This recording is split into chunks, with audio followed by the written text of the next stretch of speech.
enquanto eu estava lá, eu questionei o porquê da contratação do Marcelo Santana. E ouvi do presidente a frase que dizia o seguinte: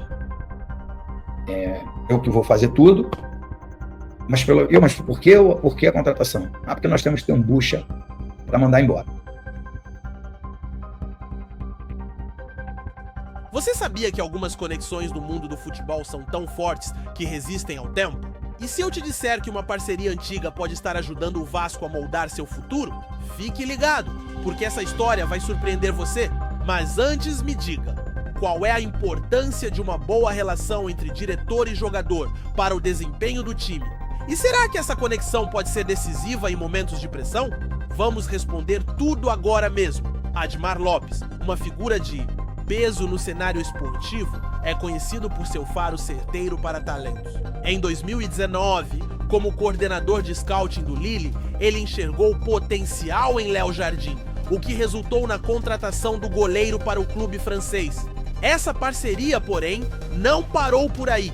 Apenas 2 anos depois, em 2021, Admar já ocupava o cargo de diretor de futebol do Boa Vista e, mais uma vez, confiou no talento do arqueiro, trazendo-o por empréstimo para reforçar a equipe portuguesa. Essa conexão, que vai além dos campos, mostra como uma boa relação entre diretor e jogador pode ser um diferencial. Admar sempre valorizou a confiança em Léo Jardim, e essa parceria se traduziu em um elo profissional sólido, onde ambos têm muito a ganhar. Será que essa proximidade entre os dois poderia ser um trunfo para o Vasco? A história de Admar Lopes com o goleiro pode ser o início de uma nova fase no clube, trazendo não apenas qualidade técnica, mas também a segurança de uma relação de confiança que se reflete em campo. E você, torcedor vascaíno, acredita que essa conexão pode? Eu questionei o porquê da contratação do Marcelo Santana. E ouvi do presidente a frase que dizia o seguinte: eu que vou fazer tudo, mas por que a contratação? Porque nós temos que ter um bucha para mandar embora. Isso aí, na hora, foi engraçado, mas não tem nada de engraçado nisso.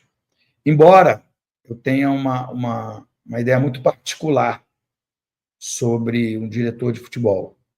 É muito fácil ser diretor de futebol em um time que tem grana.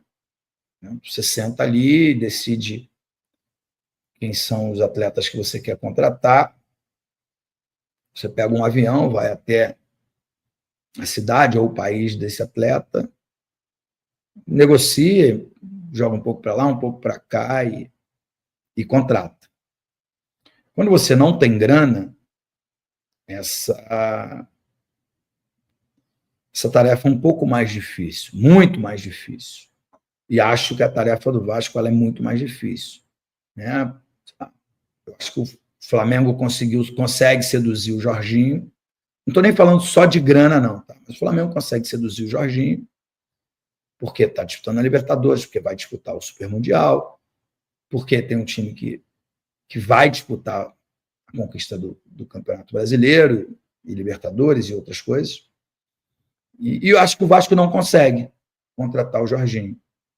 O Jorginho vai dizer, estou tranquilo aqui na Inglaterra, tenho contato com o Arsenal. É só um exemplo, tá? É só um exemplo. Independente do valor, de quanto ganha o Jorginho, de quanto ele será útil, mas é só um exemplo.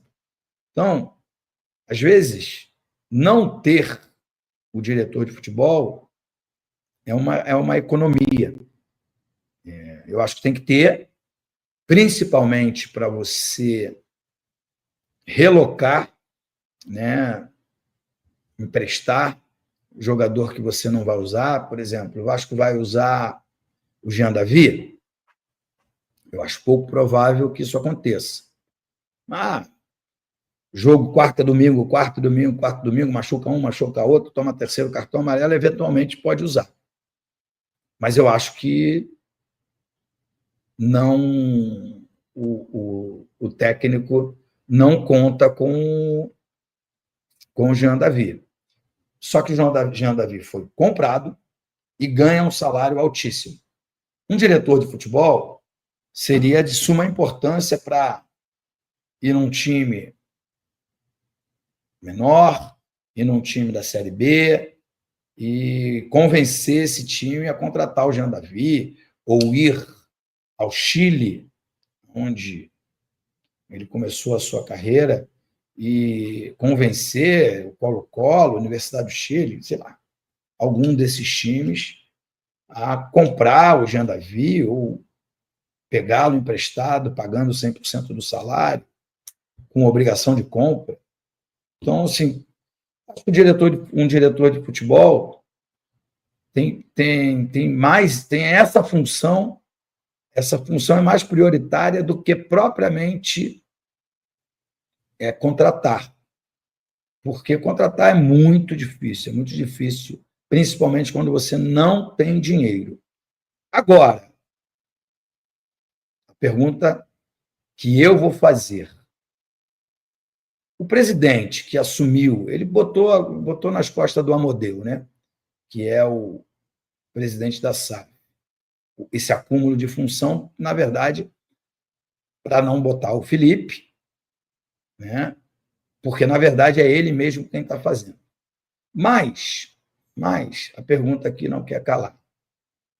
Como chefe de delegação da seleção brasileira, hoje ele está em São Paulo, né? A seleção está em São Paulo, que amanhã joga na Arena do Corinthians.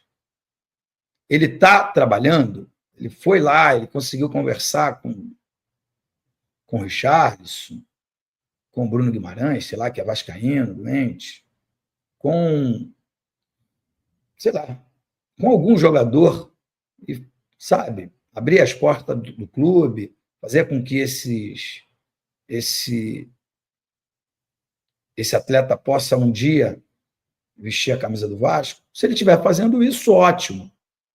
Se ele está lá única e exclusivamente para satisfazer o seu próprio ego, está completamente errado. Se ele está lá fazendo network para possíveis contratações futuras, eu acho muito benéfico. A queda de produção do Bruno Henrique no Flamengo é muito por conta de fatores extracampo. E no caso do Payet, eu tenho a mesma impressão. Mas é isso, fim de um ciclo. Eu acho que o torcedor vascaíno tem que agradecer pelo que o Payet tentou apresentar e pelo que ele apresentou, pelo que ele foi importante, mas chegou ao fim, o revoar. Ô, Lucas Pedrosa, vai fazer o que com esse 1,5 milhão? Um churrasco? Não, vai ter que contratar. Tem que contratar, tem que realocar esse dinheiro aí em jogadores que possam chegar saudáveis.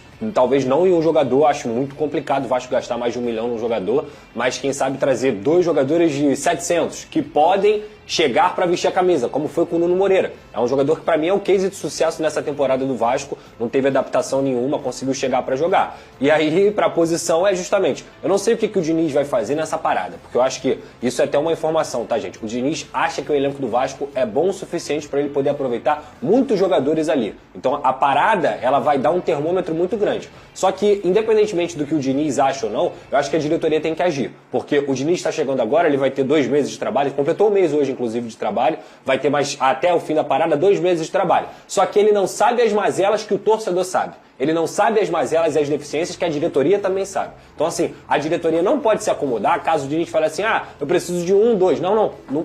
1, 2 não serve. Tem que ser 4, 5, tem que ter um volante, tem que ter um meia, tem que ter um atacante centroavante do Verratti, tem que ter mais um ponta, tem que trazer mais um zagueiro, porque senão esse elenco vai bater no limitador. E eu, particularmente, acho que esse elenco não é ruim, longe disso, mas também não é confiável o suficiente.